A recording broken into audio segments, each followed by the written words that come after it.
남서울교회가 선교사 파송 40주년을 기념해 세미나를 열었습니다. 효과적인 선교 사역에 대한 다각적인 방안이 모색된 현장, 잠시 후 전합니다. 라오스가 외국인에게 최초로 허가한 라오스 한인연합교회. 동남아 선교의 전축의 역할을 감당하는 라오스 한인연합교회를 만나봅니다. 건강한 한국교회를 만나보는 교회 탐방 믿음의 행진. 오늘은 마을 만들기를 통해 교회와 마을이 아름다운 공동체를 이루는 부천 새롬교회를 만나봅니다.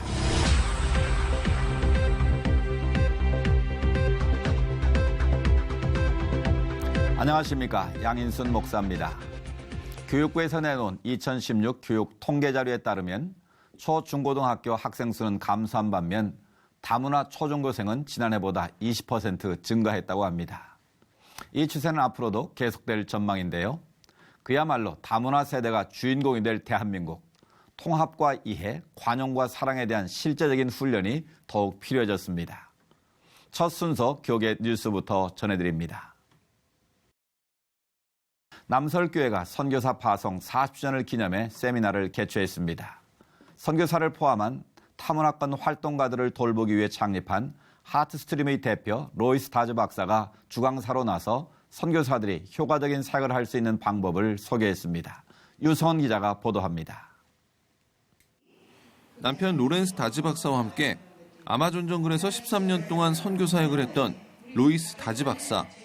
선교 사역 이후 선교사는 물론 타문화권 활동가들을 위해 하트스트림을 세우고 지금까지 대표로 지내고 있습니다. 다즈 박사는 남서울교회가 마련한 세미나에서 번성하기 혹은 단순한 생존이냐, 선교사들이 효과적으로 오래 사역하도록 돕기를 주제로 강의했습니다. 다즈 박사는 선교사들은 사역지에서 어렵게 겨우 사역을 이어가는 것이 아니라 오히려 더욱 번성해 사역할 수 있도록 다양한 방법들이 필요하다고 세미나 취지를 전했습니다.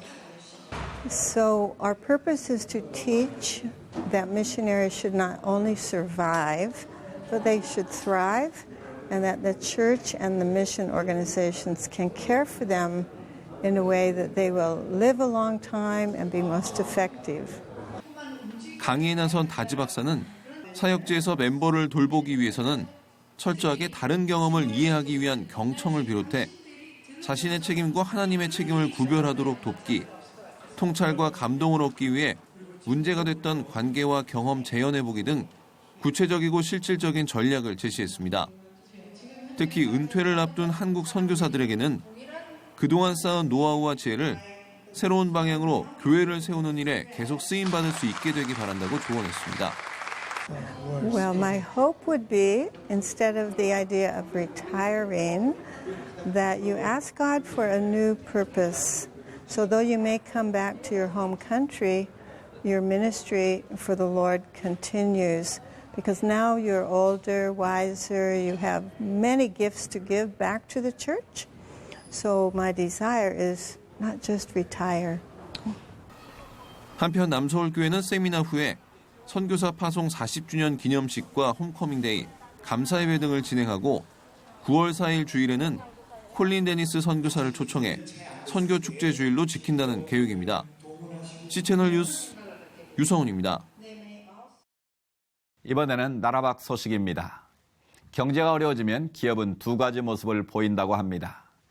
비용 절감에서 직원을 정리하거나 반대로 어려움을 함께 감수하거나 위기 대처법은 리더의 가치와 철학이 묻어나게 돼 있는데요.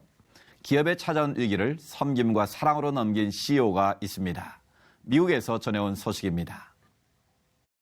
L&R Pallet Company makes a simple product, but with a very important destiny.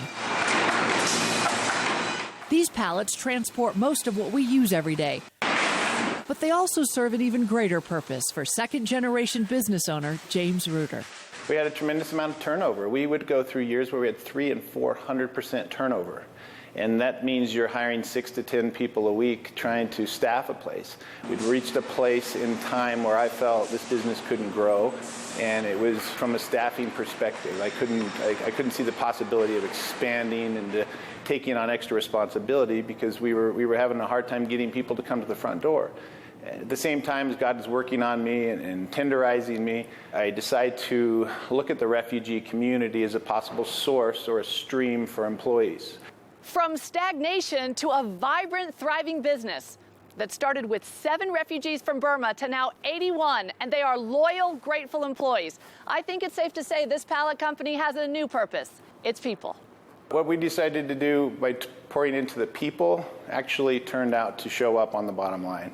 Not only did our culture change, but profitability changed. It was a moment in time where I felt God kissed me on the forehead as a child of His and just said, "Silly little boy, that didn't just happen. You know, this isn't coincidence. I have my hand on you, and there's a plan." And it was very exciting to start to see my relationship with Him work that way.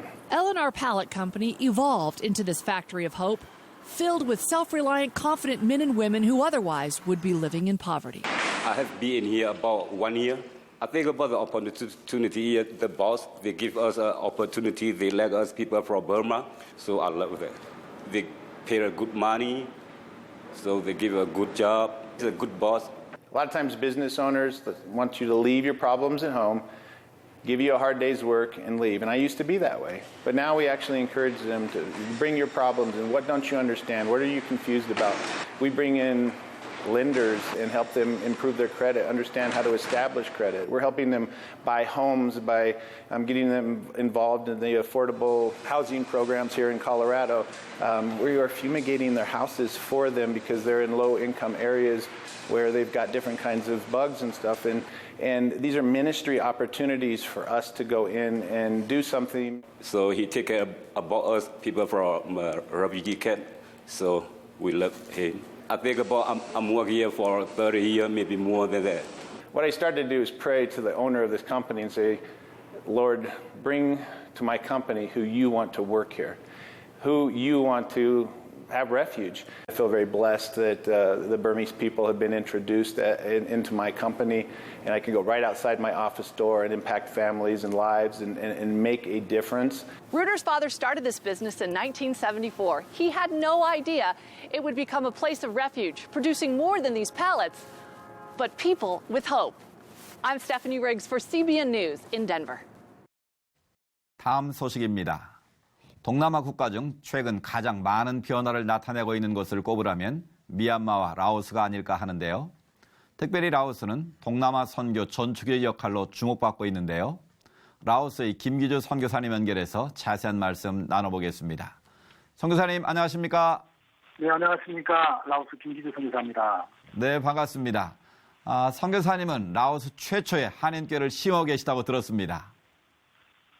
네, 그렇습니다. 라오스 한인연합교회는 1997년에 설립된 최초의 외국인 교회입니다. 네. 우리 교회는 사회주의 공산권 라오스 선교를 위해서 그리고 라오스에 사는 한인 디아스포라를 섬기기 위해서 설립된 선교적 교회, 미셔너리 처치입니다. 네. 저는 라오스 한인연합교회 3대 목사로 지난 2004년에 청빙을 받아 지금까지 심하고 있고요. 네. 우리 교회는 한인 디아스포라뿐만 아니라 태국, 캄보디아, 베트남, 대만, 프랑스, 미국 등 여러 나라 외국인도 함께 예배를 드리고 있으며 네. 현재 출석 성도는 매주일 주일학생부터 작년에까지 약 200여 명 정도 우리 함께 연합해서 예배를 드리고 있는 선교 예배 공동체입니다. 네, 국적과 인종을 뛰어넘은 국제교회 같다라는 생각이 드는데요. 라오스 내에서는 여전히 복음 전도에 있어서는 순조롭지 않은 것으로 알고 있는데 라오스 현재 상황 어떻습니까? 라오스 현지 선교 상황은 예전에 비해서 많이 완화되었지만요. 네. 여기는 정부의 제한을 받고 있는 선교 제한 지역입니다. 그래서 많은 동료 선교사들은 정부의 감시와 신분 노출에 대한 두려움 속에서 살이를 하고 있습니다. 네. 라오스에 들어와 있는 선교사님들 숫자와 디테일한 선교 설계 내용들은 선교지 보호 차원에서 자세히 말씀드릴 수는 없습니다만은 지금 여러 분야에서 최선을 다해 하나님께 주신 선교의 사명을 따라 헌신하고 있습니다. 라오스는 복음 선교에 많은 어려움이 따르는 창의적 접근력입니다. 그래서 많은 중보기도와 기도가 요청이 됩니다. 그렇군요. 라오스에서 최초로 허가를 받은 한인교회라고 하니 더욱 감사한데요. 무엇보다 한인 디아스포라를 통한 비전이 남다르실 것 같은데 어떻습니까? 2005년 12월 13일 라오스 정부로부터 우리 교회는 정식으로 종교 집회 허가를 받았습니다. 네. 외국인 교회로서는 최초인데 우리에게 허가를 내준 라오스 정부의 진심으로 이제 먼저 감사드리고요. 우리 라오스 한인연합교회의 주된 사명은 비록 부족한 역량이지만은 하나님께 쓰임을 받는 선교적 교회로서 또 라오스 인민사회를 세우고 네. 선교사들을 후원하고 현지 교회와 현지인을 섬기는 데 있습니다. 더불어 라오스뿐만 아니라 동남아 선교의 베이스 캠프로 더 크게 쓰임받기를 기도하고 있습니다. 그리고 네. 현재 한 가지 기대 제목이 있는데요. 지금 라오스 한인연합교회 전문 신축공사와 종탑공사를 시작하게 되었습니다. 라오스 선교에 관심 있는 동역자들이 실바로 드리는 헌금을 모아 건축할 예정이고요. 네. 이 믿음의 행진에 많은 분들이 동참해 주셨으면 감사하겠습니다. 네.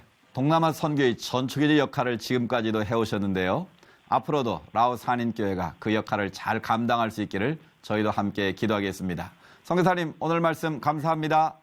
네, 감사합니다.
매주 이 시간 한국교회를 세워가는 건강한 교회를 만나봅니다.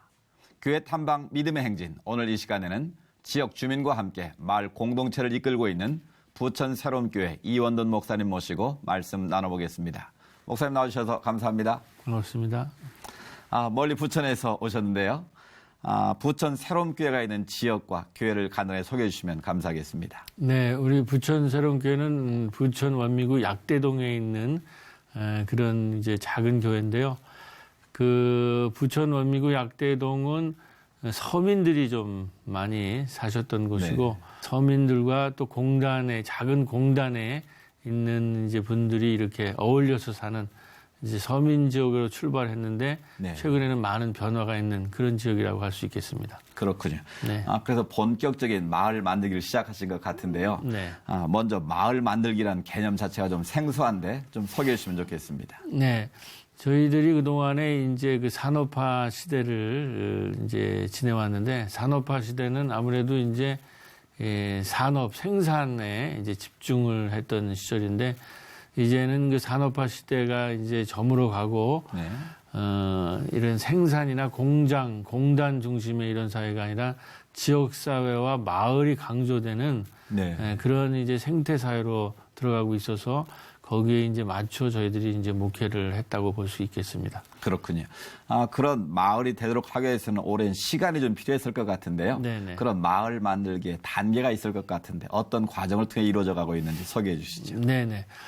네, 저희들이 이제 맨 처음에는 지역 사회에 들어가서 마을을 이루기 위해서 학습 생태계를 먼저 만들었습니다. 네, 학습 생태계. 네, 함께 이제 마을이 이렇게 지금 평생 학습 시대가 도래하고 있기 때문에 마을 전체가 하나의 학교가 돼서 학습하는 그런 공동체를 만들어 왔고요.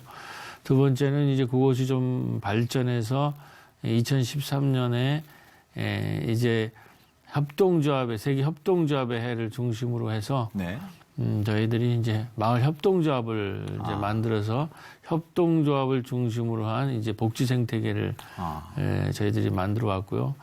이제 마지막 단계는 이제 그 2013년도에 우리 협동조합이 세워졌던 해에 그 마을에 마을 영화제, 꼽사리 영화제라고 하는 마을 영화제가 생겼습니다. 네. 그래서 그 마을 영화제를 통해서 이제 그 스토리텔링, 네. 그 이야기가 마을의 이야기가 전개되고 마을에 이제 영화제라는 잔치가 벌어지면서 이제 마을의 이야기가 이제 전개되는 그런 문화 생태계를 통해서 마을 만들기가 진행되고 있다 이렇게 말씀드리고 싶습니다. 그렇군요. 그러니까 학습, 복지, 문화 네. 이런 과정을 거치셨군요. 네. 근데 여기서 제일 중요한 것은 네. 주민들의 참여가 관건일 것 같은데 네, 어떻습니까? 네. 학습 생태계는 이제 우리 도서관을 중심으로 이제 마을 도서관이 있는데 주민들이 와서 공부하고 여러 가지 프로그램에 참여를 하고 있고요. 복지 생태계는 이제 구체적으로는 그 이제 마을 카페나 떡공장에서 협동조합을 만들어서 거기에 네. 이제 주민들이 참여하고 또 일자리도 만들어 가고 마을에 이제 여러 가지 복지에 이제 참여한다고 볼 수 있고 영화제는 이제 마을의 축제로서 네. 마을 이야기가 만들어지고 그 이야기가 모아져서 마을에 이제 신나는 잔치가 벌어지는 이런 식으로 우리 약대동 주민들이 참여하고 있다 이렇게 생각을 합니다. 네. 교회가 마을을 변화시킨다. 정말 중요한 사역인 것 같은데요. 네. 그 사역이 구체적으로 어떤 내용들로 채워져 있는지 그 사역들을 좀 소개해 주시죠. 학습 생태계를 우리가 마을이 전체가 이제 공부하는 학습 생태계를 만드는데 제일 중요한 게 이제 저희들이 신나는 가족도서관이라고 주민자치센터 3층에 있는데 네. 그 가족도서관을 중심으로 이제 마을에 이제 학습 생태계가 만들어지고 있고요. 네. 그다음에 우리 복지 생태계는 이제 우리 협동조합이 만들어졌는데 그거는 이제 달나라 토끼 협동조합이라고 그래서 달나라 토끼 이제 떡카페라고 해서 2개로 나눠져 있습니다. 나눠져 가지고 마을 카페가 있고 떡공장이 따로 있고 네. 이것은 교회에서 운영하는 것이 아니라 이제 지역 사회의 주민들이 운영하는. 그렇군요. 이제 교회는 처음에 이제 그거를 인큐베이팅 할 때 이제 처음에 저희들이 제안을 했고 이제는 마을 주민들이 이 떡카페를 운영해서 달토 떡카페에서 그 마을 카페는 거기에서 이제 많은 학습이 일어나고 많은 이제 커뮤니티 카페라고 그래서 네. 마을 주민들이 여러 가지 소모임을 하는 이제 그런 카페로 발전하고 있고요. 목사님 이야기를 듣고 나니까 다른 교회도 많은 도전이 될 것 같은데요. 네네. 마을과 교회 이런 유기적 관계를 어떻게 연결하느냐 이게 관건일 것 같은데 어떻습니까? 네, 그래서 이제 우리가 그 동안에는 이제 모이는 교회 있죠. 그 산업화 시대에는 이제 산업화는 이제 대량 생산, 대량 소비 시대에서 대기업이 등장했고 대형 교회가 등장했고 그때는 이제 주로 교회 안으로 이제 주민들이 모이고 성도들이 모이는 데 주력을 하였다면 네. 지금 이제 마을의 시대는 지역 사회와 마을로 흩어져서 네. 마을 자체가 학교가 되는 학습 생태계를 만들고 마을 전체를 복지 생태계로 만들고 마을 전체를 하나의 이야기로 묶는 스토리텔링으로 묶는 네. 학습 생태계로 묶는 이런 시대가 미래의 이제 생태 시대고 미래의 목회의 새로운 환경이 아닌가 이렇게 생각을 합니다. 네, 그렇군요. 지역사회와 협력해서 부천 새롬교회가 지역사회 발전에 큰 기여를 하고 있는 것 같은데요. 네. 단순히 교회가 전도를 하기 위해서가 아닌 마을과 함께 살아가는 이 공동체의 모습을 보여줘야 할 것 같은데 어떤 자세가 준비돼야 될까요? 뭐 한 예로 이제 요번에 이제 여름이 지금 막 지났는데 우리가 이제 전통적으로 여름에는 여름 성경학교를 하는데 네. 저희는 이제 여름에 여름 마을 학교를 합니다. 그래서 여름 마을 학교를 오프닝 할 때 이제 여름 성경학교를 하고 한 달 내내 여름에 마을 학교를 이제 하는데 우리 지역에 있는 이제 도서관, 지역아동센터, 그 어르신 마실터, 협동조합 이런 6군데의 장소를 우리 교회학교 친구들이랑 같이 돌면 거기에 있는 이제 우리 교우들이 그 선교 공간을 소개해주고 네. 우리 베드로 사도가 유럽을 선교할 때 5도시를 이제 그 맨 처음에 빌립보, 데살로니카, 베레아, 아덴, 고린도 이렇게 네, 5개 도시를 돈 것처럼 그 선교 공간과 함께 이제 빌립보를 교회를 소개해주고 또 데살로니카 교회를 선교해주시고, 그러니까 바울만 6개의 도시에 선교를 하는 것이 아니라 약도동의 6개의 선교 공간을 네. 우리가 성경 말씀대로 이루었다, 이제 이렇게 그렇게 세워가고 있다 하는 것을 우리 교회학교 친구들한테 전하면서 약대동의 디모데와 실라를 키우자. 사도 바울이 유럽 선교할 때는 디모데, 실라 같은 젊은 일꾼들을 네. 데리고 들어갔기 때문에 그런 식으로 해서 이 성서의 이야기를 이제 지역사회에 실현하는, 네. 이제 성서의 사도 바울이 개교회에 있는 게 아니라 유럽 전체 6개의 도시에 6개의 교회를 세웠듯이 한 교회가 이제 지역사회 전체를 이러한 지역사회와 함께하는 마을 만들기를 통해서 네. 복음화하는 이것이 필요하지 않을까. 그렇군요. 네. 짧은 시간 안에 부천 네. 새로운 교회를 저희가 만나봤는데요. 네. 그 동네에서 가장 가고 싶은 것, 또 그곳에 가면 가장 만나고 싶은 사람들을 만날 수 있는 것. 네. 그것이 바로 부천 새로운 교회가 아닌가라는 생각이 드는데요. 네, 네. 마지막으로 목사님의 비전을 좀 소개해 주시죠. 마을 전체가 하나의 성경에 나오는 그 이야기로 네. 변해서 마을 전체가 학습, 문화, 복지, 생태계로 만들고, 그리고 맨 마지막에 그거를 이제 영적인 돌봄망과 생명망으로 짜는, 네. 저는 그거를 사회적 기도, 사회적 신방이라고 얘기하는데, 그래서 이제는 교회가 개교회를 위해서만 기도하고 개교회 교인들만 신방하는 것이 아니라 마을을 위해서 기도하고 마을을 신방하는, 이제는 교회와 교인은, 교회와 목회자는 개교회 목사가 아니라 지역사회 목사, 네. 마을의 목사와 교인이 돼야 되는 것이 산업화 시대 이후에 우리 한국교회가 나갈 길이 아닌가, 이렇게 생각을 해봅니다. 네. 부천 새로운 교회 얘기를 들으면서 건강한 꿈을 가진 공동체의 모습이 더욱 기대가 되는데요. 계획하신 비전들도 하나하나 이뤄가시길 기도하겠습니다. 목사님, 오늘 말씀 감사합니다. 감사합니다. 네.